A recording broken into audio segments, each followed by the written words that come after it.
Hey, what's going on, guys? My name is Victor, and welcome to my YouTube channel, which is all about helping people navigate their spiritual awakening process, or ascension process if you prefer. And every Friday I like to make a video where I answer my subscribers' questions. So welcome to my Friday Ascension question and answer video. How can I tell what are actually ascension symptoms versus what are health concerns, legitimate health concerns that require like a medical intervention? There is no way to tell, man. There's no way I can give you a little formula to discern what is what. You just have to trust yourself and trust that if there is anything serious that really needs assistance of an outsider, like a doctor or something, you'll be guided to that. So just trust your life. Trust your life's unfolding.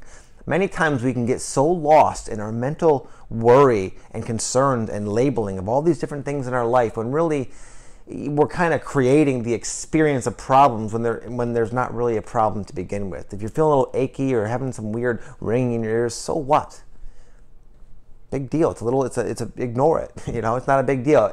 And ignore it until it becomes obviously a big deal. Then if something keeps popping out at you, something that you feel in your gut is something you should inquire about from an outside perspective, then go for it. But just trust yourself and wait for the organic, natural inspiration to act to come. Don't try to fabricate it with your mind's constant ruminating about the particular symptom. I know some of you expressed that you have a little bit of a concern about certain things that you're labeling as addictions, like smoking cigarettes, other little like mini earthly, common, socially acceptable addictions that you wish to get rid of.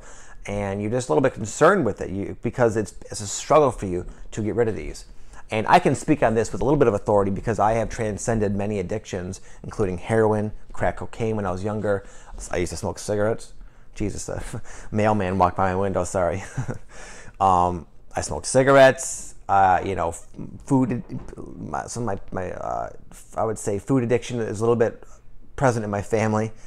So I've kind of dealt with the fundamentals of addiction in a lot of different ways. And I can say that there's a lot I learned about myself because of the addiction. And perhaps you haven't gotten rid of this yet because there's still a lot of different lessons that you're going to come to realize through your addiction. So don't be...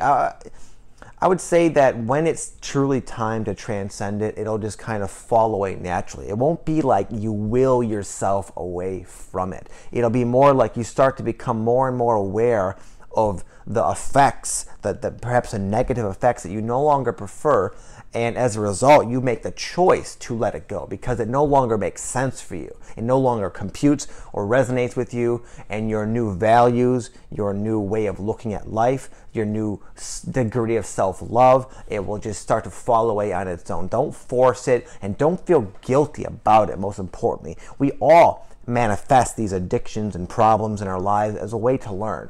Well, you might be addicted to smoking a cigarette, well, somebody else might be addicted to buying clothes outside their financial means, and somebody else might do something else, and it's all really the same thing. It's a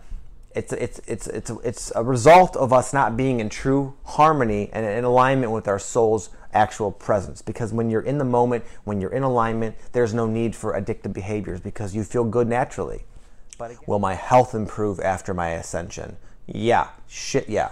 Basically, any aspect of your health that is not in perfect harmony and in alignment and healthy and vital, it's due to a misaligned energy. And the whole ascension process is getting rid of our misaligned energies and unifying ourselves so we are always aligned. And when we are aligned and living in harmony, no longer segregated from our highest self, we will have no need for the physical representation of a misalignment because there won't be any misalignments. So yeah, that's why a lot of us are experiencing lots of health concerns, lots of problems. Our life is really just spinning out of control. It's because we're quickly becoming aware of all these misalignments that we've always had so we can deal with them, so we can get rid of them, so we can realign ourselves. And once we are done sifting through all of our rubble and our karmic issues, then we can live in alignment and not have to have, again, all these symptoms, all these challenging experiences, all these health problems. They will go away. And you'll experience a degree of vitality that human beings are not used to on this planet. You might live a super long time even.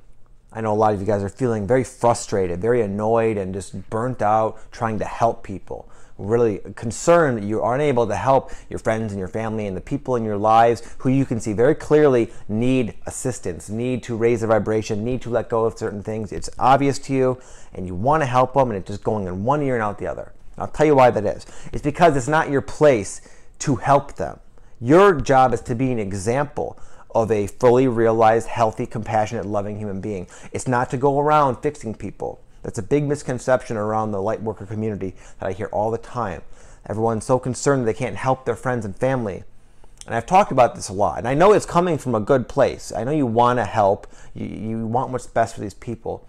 But loving someone means allowing them to go through their life as they choose. There are benefits to all these things that you see as problems, and they might not be ready yet to transcend their problems because they're still in the process of learning from them. And it's not really your job to intervene and meddle in with their affairs to try to, like, again, help them with what you think they need. Their soul knows what they need. On a deep enough level, they know what they need, and everyone's doing just fine ultimately. So don't worry about helping people. When there really is an alignment where where there really is a harmonious way for you to help people, it'll happen on its own. They'll come to you, they'll ask you for help, and then you can share your ideas, but even then it's still their choice whether they want to heed your advice or not, and you have to allow them that choice. Have I had any psychic visions and like premonitions, that sort of thing? I have. I've had quite a few. And they asked me if that was like a valid thing in my life. Was that important to me? I will say this. A lot of times we get these visions or dreams or premonitions, if you will, and some of them come to pass and some of them don't. But it doesn't mean that we're off our game and perhaps misinterpreted it. A lot of times our higher self, because it's so clever, it will give us visions and whatnot, knowing what our reaction is going to be, knowing we're going to take action in a particular direction, a direction that's going to be beneficial to us. And it might have nothing to do at all with the vision. Again, it might just set you off on a particular course. So my advice is to not ever get too caught up in your visions. Don't let yourself get too elated and like high on yourself with the fact that you're seeing visions. A lot of people can get a little bit feeling like they're like a prophet and whatnot. We're all fucking prophets. We're all badass souls. Every person on this planet. So in that sense, you're a prophet. If not, but we all are. So you just have to use it and take action on it based on what your interpretation of the vision is. But don't have an attachment to it actually happening or happening the way you saw it, because your perception of this message is going to be limited to your 3D like limited states of consciousness that we're all in. So I don't claim to be a twin flames expert, but I can kind of give you my understanding of it. From my understanding is when a soul splits itself off. So your twin flame really is yourself. It's just another aspect of your soul. And really the whole concept of twin flames is just a matter of perspective.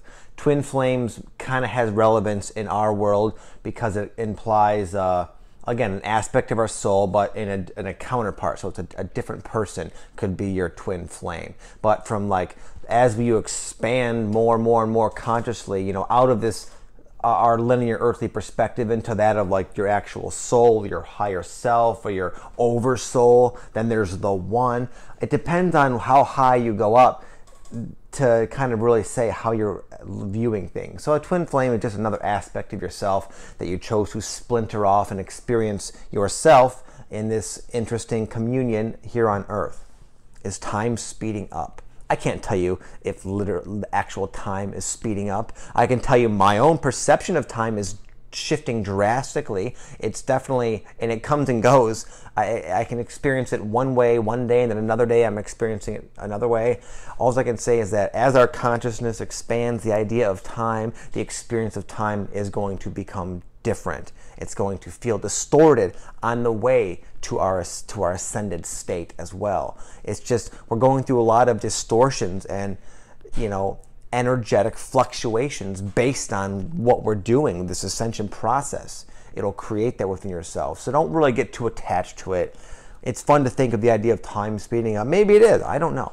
But time is not really an actual thing. Rather, it's a side effect of going through Earth in a slow way where moments seem to string together in a linear fashion. But that's just a matter of perspective. It's a side effect of this denser vibratory realm we find ourselves in. According, that's my own understanding of things. I don't claim to know all about the essence and fundamentals of the idea of time.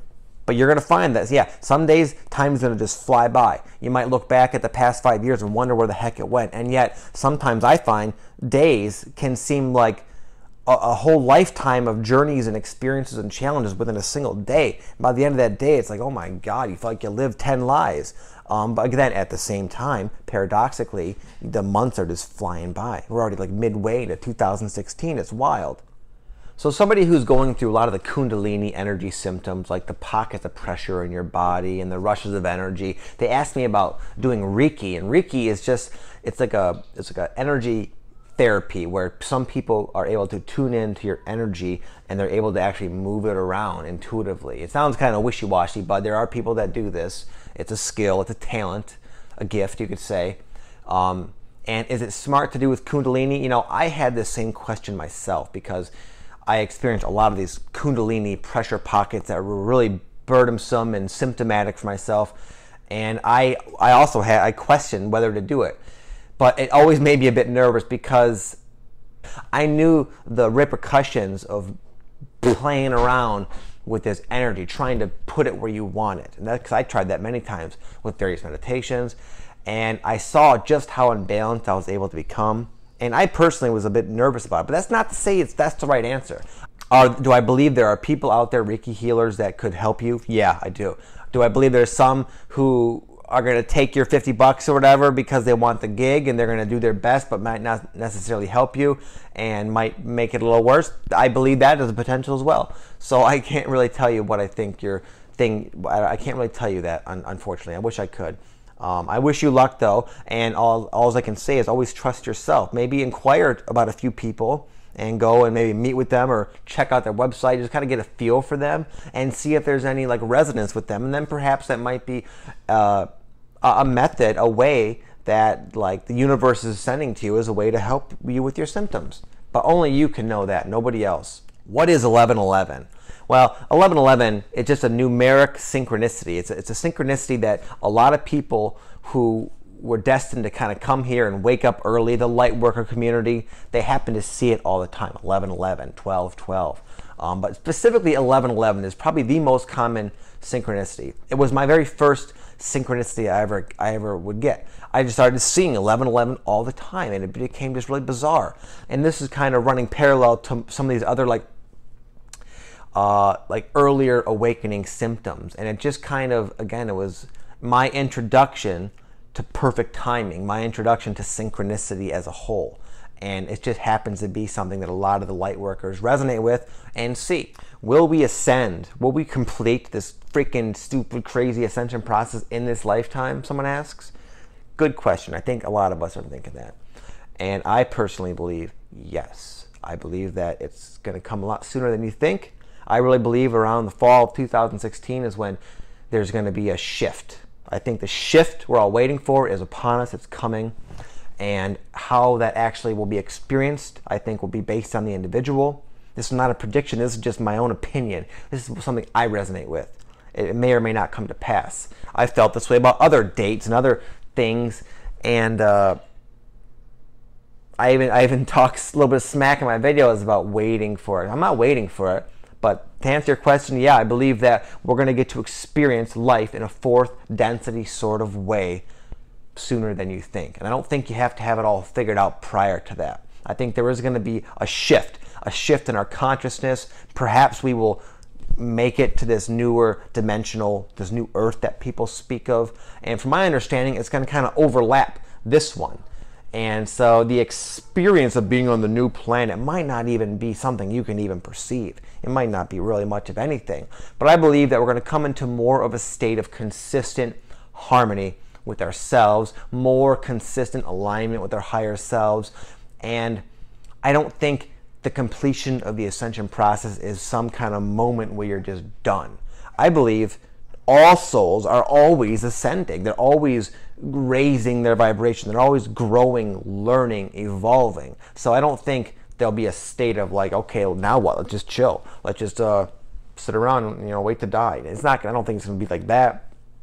But I think we will cross a bit of a threshold coming up here soon, where we will, again, kind of like phase out of this ridiculous symptomatic clearing process we've been going in for so long. But that's not to say sit back and wait, because your life experience is always going to be a reflection of who you are on the inside. So you should always be proactive in working on yourself, working on your own alignment, working on your own issues, shedding your fears, and therefore reaping the fruits of your hard work. Nothing is going to be gifted to us. So I hope you guys enjoyed that. I don't even know if I'm going to keep up on these question and answer videos, to be quite honest. No one has said anything, but I find them a little bit presumptuous, because I'm not an expert on any of this stuff, and I'm flattered that you guys would ask my opinion on it. But all of this is my opinion, my own little unique perspective, and I don't want to invalidate any of your perspectives. However, if you guys are growing and perhaps gleaning some wisdom and learning from these and benefiting in some way, let me know and I'll keep doing them if you guys like them. I just want to help you guys. I will tell you, getting all these questions really does give me a lot of insight into what you guys are going through, and it helps me create my other videos. But you guys, I would be very curious to your feedback. I enjoy making videos. I enjoy talking to you guys. I enjoy answering your comments. I just enjoy having a community of people who we all kind of resonate with each other. It's a beautiful thing, and I'm very flattered and happy. So just let me know, guys. Thank you for watching. I will see you guys in a future video. God bless. Have a great weekend. Peace.